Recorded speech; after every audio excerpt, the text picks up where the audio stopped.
High achieving, overachieving. I'm Julie Ulstrup, Leadership Accelerator for Women. I work with high achieving women to collapse the amount of time it takes to get from where they are to where they want to be by leveraging their leadership skills. I'm here weekly to share tips, proven processes, and success strategies, and this is the Leadership Accelerator for Women community. Thank you so much for joining.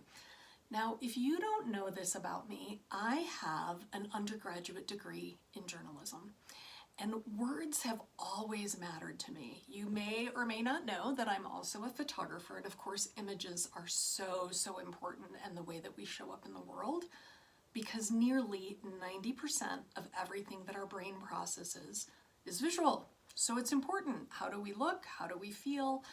And how do we show up in the world? Well, I was recently at a conference. I was asked to present at a Women in Leadership conference at the University of Michigan last month, and it was incredible. Let me tell you, next year when the conference is, I will share all of the details here, and yeah, it was remarkable, and I met amazing women. We connected, we collaborated, and we created some really beautiful things.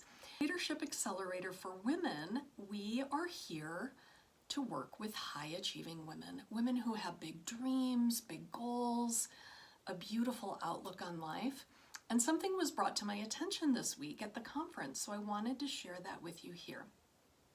So what the woman who shared said is, I'm over the over. So there's this thing that if you're an overachiever, it's not a good thing. High achieving is what we want to be. Overachieving is not good. Now that is a nuance in languaging, absolutely. And I want you to think about how that feels if you're called an overachiever.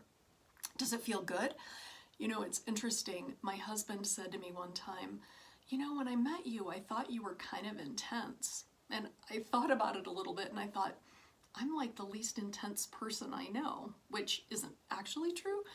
But words are so powerful and have so much meaning.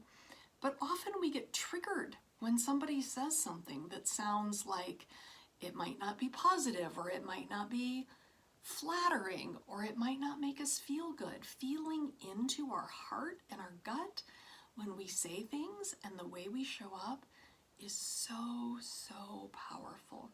So think about it. Would you rather be a high-achieving woman or an overachieving woman? What's the difference? Is there a difference? And does it matter?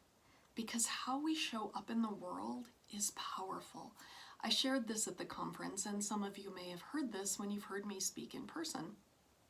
The Dalai Lama said, probably 13 years ago now, that it's the Western woman who is going to change the world. And I remember at the time thinking, oh great, Dalai Lama, now we have to do that too. But here's the thing, it's the way we show up in the world. When we show up as powerful and brilliant and beautiful and confident, when we let our own light shine, we give others permission to do the same. So whether someone calls you high achieving or overachieving, think about it. Think about what it means for you and how you show up in the world. Because I'm here to empower all women to show up for our highest good, for the best good in the world, and to live a life that is meaningful, powerful, and beautiful. Please feel free to sign up for one of our workshops below. Make sure you subscribe, hit the like button, and I will be back here next week to share with you more proven processes and success strategies at Leadership Accelerator for Women. I'm Julie Ulstrup. Thanks for tuning in.